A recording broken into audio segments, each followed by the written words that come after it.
Great to be in your company this evening as we bring you another big dose of sports over the next 30 minutes. Thank you very much for joining us. My name is Nathaniel Attoh, and we go straight into the happenings of the last few days where clubs are looking forward to picking up that one slot remaining in the Ghana Premier League as a result of the absence of Ashanti Gold. Do remember that Ashanti Gold have been demoted as a result of their involvement in a scandal. A match of convenience scandal, which has taken them into the third tier of Ghana football. So, Division 1 outfit, Ebusian Dwarfs, say they will go to the Court of Arbitration for Sport if the GFA rejects their position on challenging the decision to organize a Division 1 playoff aimed at replacing demoted Ashanti Gold. Now, the Cape Coast-based club argued that the playoff involving themselves, Tamale City, and Liberty Professionals is an error of judgment on the part of the GFA Executive Council since it's inconsistent with precedents. Now, here is lawyer for Ebusian Dwarfs, Michael Arthur Darcy, and now he spoke to Ore Kwampa for earlier today on Sports Today, and he's been explaining why he feels that Ebusian Dwarfs deserve the first right of refusal when it comes to admitting clubs into the Ghana Premier League following that space that has been left by demoted Ashanti Gold. If you have cited a copy of the petition, I've stated clearly the reasons why we believe that the GFA should follow precedents that are bound insofar as such situations are concerned. If you study the petition, I cited the case of Liberty Professionals. The case of Tamayouth, where Tamayouth had to eventually end up at CAS, and the CAS decision invariably had to be followed by the appeals committee, and for that matter, the FA, and it resulted in Tamayouth being brought into the Premier League. And if you follow the precedents that are cited, whenever such thing happened, the zone in which that club play or originate from is the eventual beneficiary of that respite. But for the FA to indicate that the second place teams in the three zones are supposed to play a form of a league to determine who replaces us good, we believe that it's not in good faith. It's out of place. It's not supported by any existing precedent. In fact, we need to ensure consistency in sports, for that matter, football governance, and to help all of us.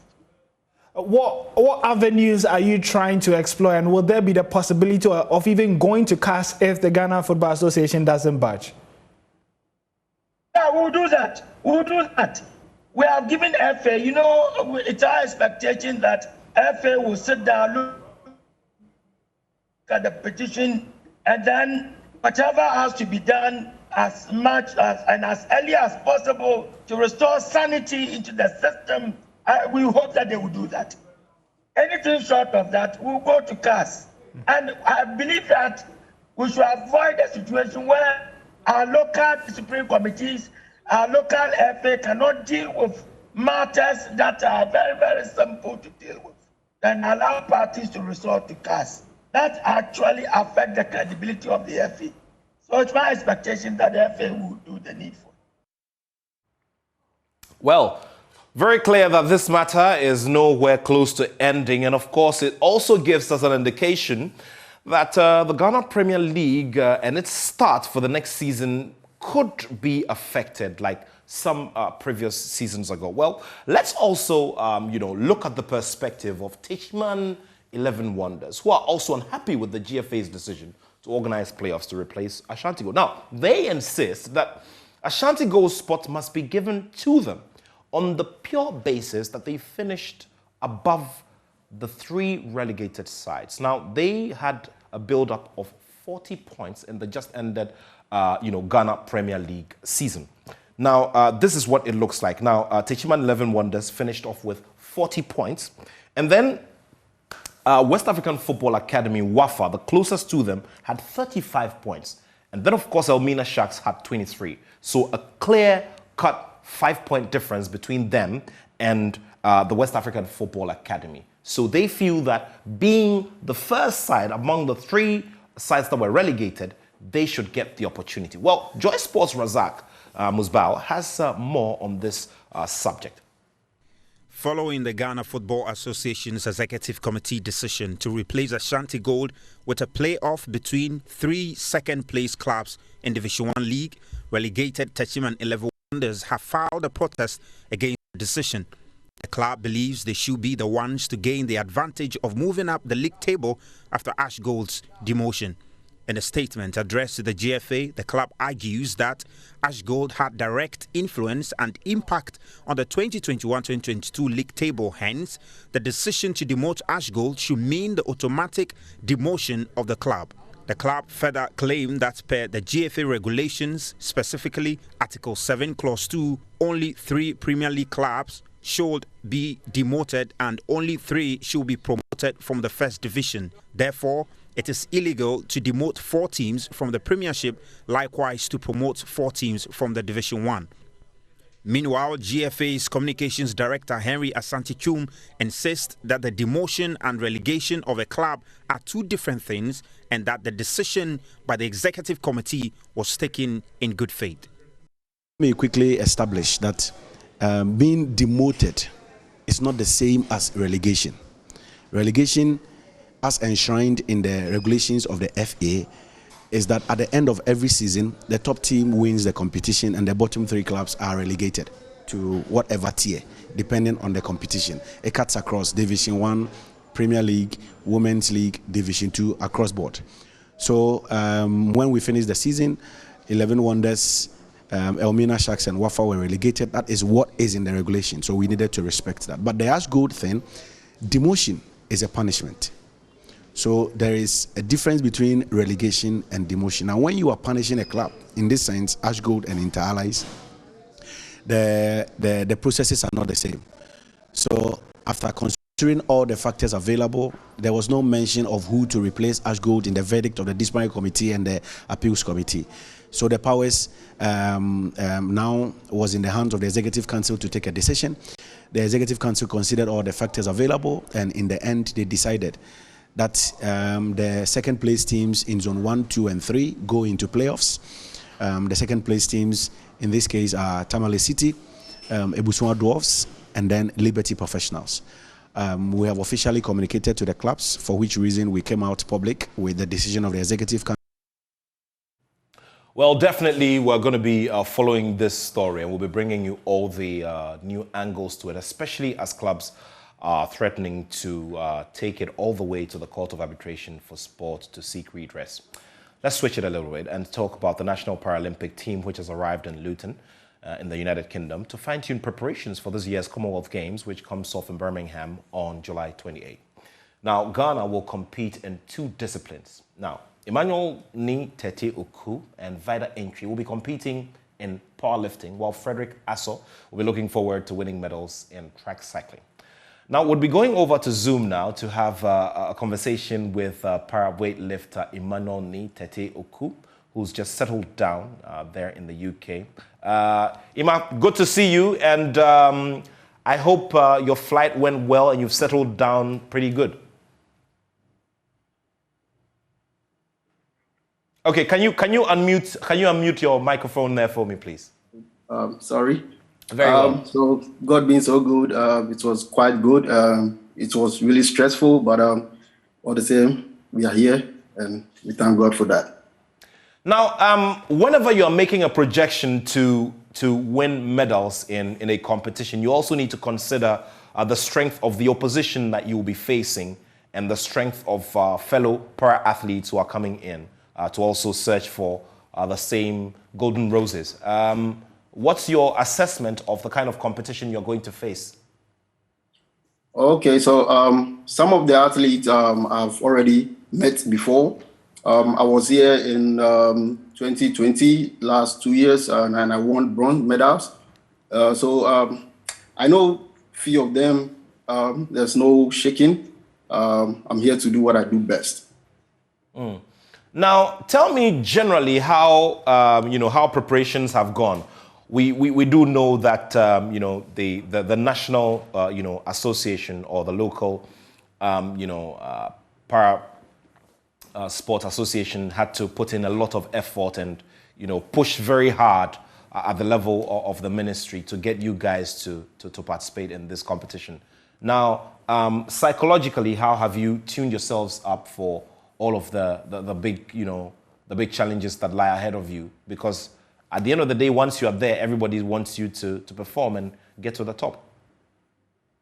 Okay, so before I'll say anything, I would first like to say big thanks to the National Paralympic Committee, President of Ghana, Mr. Samsidine, and then the Mayor of Luton, Madam Maria, for making this possible.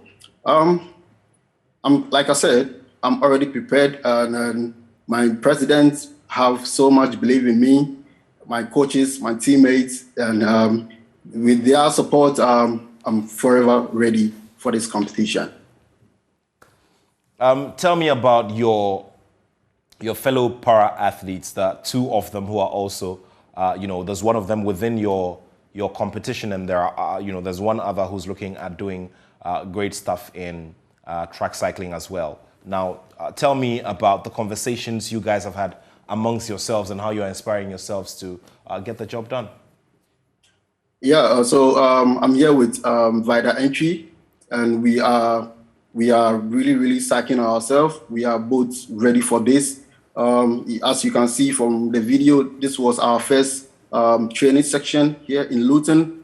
The training routine started way back in Ghana, and we are just continuing it here. And we are looking forward to make great training here for the next few days that we have before moving to Birmingham for the competition. Now, let's also talk about the bronze medal you spoke about earlier. Now, once you move to bronze, the projection is that you'd want to go up to, silver and to gold. What is your realistic projection? Everything put together, from your training regime through to everything that has happened.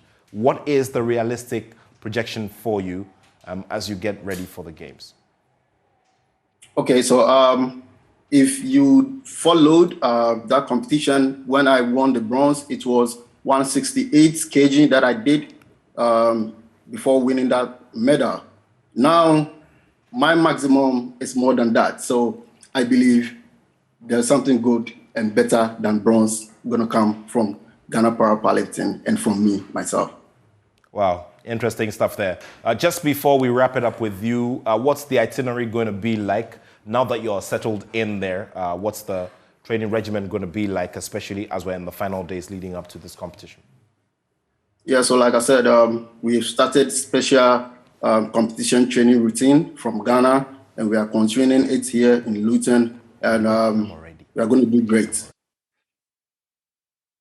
All right.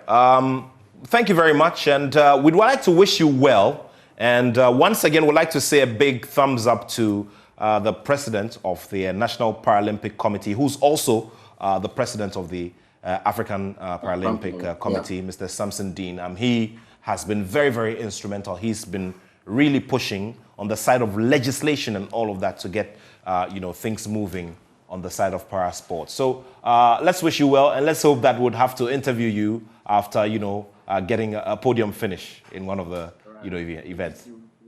Thank you all. Thank you, Ghana. Thank you, family. We love you. We love you too. Thank you very much. Emmanuel Ni Tetteh Oku, and he'll be taking part in the para powerlifting, together with a female para powerlifter.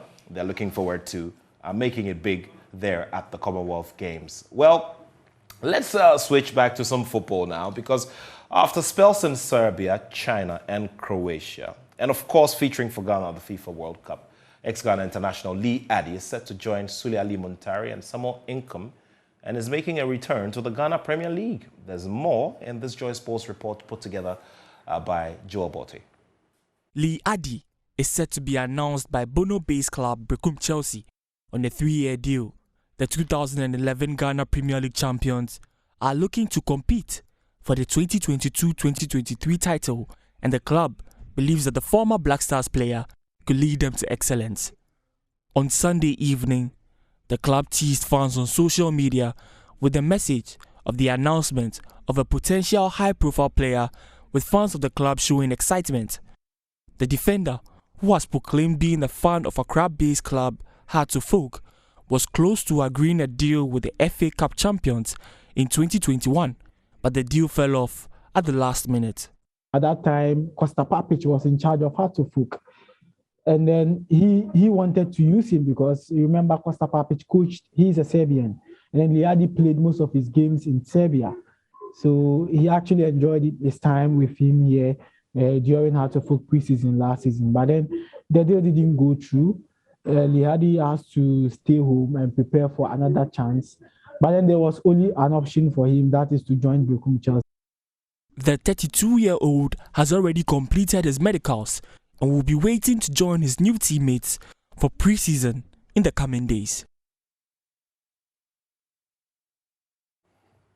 All right, so from able-bodied football, we go to amputee football because the national team has intensified preparations for, an upcoming Tri-Nation tournament, which comes off on July 29 in England. Now, Joy Sports' Asaribediako has been placing close focus on the team, and he has brought us this report from the training ground. The national amputee football team is in the final stages of its preparation for this month's Tri-Nation tournament in the United Kingdom. The competition forms part of the team's preparation for the World Cup in Turkey. Foreign-based players played their local colleagues in a friendly game ahead of a residential campaign. Head coach Isaac Obin is delighted with the team's performance and attitude in training. So far so good, that's how I'll say it. It's been a long time since 2018, like a team came together like this. So I think starting up like this is encouraging, and the performances of the players who have been quite okay. We are looking forward for the best out of them. We have been working on a justify because of the local players that we wanted. And they have been dormant for a while now, for almost 3 to 4 years. So we brought them here to play with the professionals, to train and to bring what they have in them, so that we can pick some of them and add to the professional that we have, and have the residential campaign which is coming on soon. So we have been working on selecting players to add that is the local, to add up to the professionals that we have in Ghana now. Mohamed Mubarak, a striker for the team, is grateful to the Sports Ministry, the National Sports Authority and the National Paralympic Committee for their unflinching support. The preparation is very good. I think for the past so many years, this is the first time amputee is getting the attention. Whenever we have a tournament, there is poor preparation, no camping, anything. But this time, we thank the government, the NSA, Honorable Mr. Bawa, and the MPC President, Mr. Samsindin, for the support. This is the first time amputee is getting a very well preparation towards a World Cup and a Tri-Nation ahead of us. Nicknamed the Black Challenge, Ghana will lock horns with host England and Poland between July 29 and 31. Captain of the team, Richard Arthur Painston, believes the tournament will help the team test its readiness for the World Cup. Yeah, those countries are part of the World Cup, so playing them will give us an extra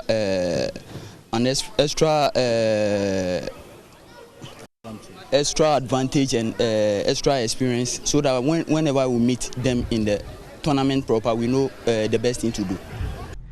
Ignatius Elite is staff of the National Sports Authority and volunteer of amputee football. Sports is the only avenue for opportunity for these people to rediscover their lives, and then also let inspire the world and let people see their potential, because all other avenues or sectors are closed, very tight for these persons, living with impairment. Therefore, if we also take them out of sport, then it means there is no hope for them.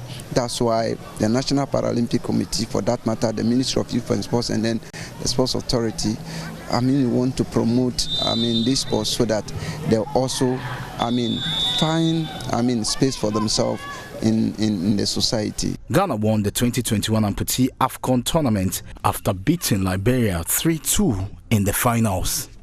That's how it all wrapped up, and this is how important it is to build a product. The English Premier League has been grown as a big product. And look at that. This is a preseason game, and the stands are full down under in Australia. Food for thought for us here as we get to strengthen or work towards strengthening our Ghana Premier League and making it that attractive product that will be sought after the world over. Let's meet again tomorrow evening for some more here on this channel. Always keep it here. Thanks to the whole production team. My name is Nathaniel Attoh, and I have love for sport.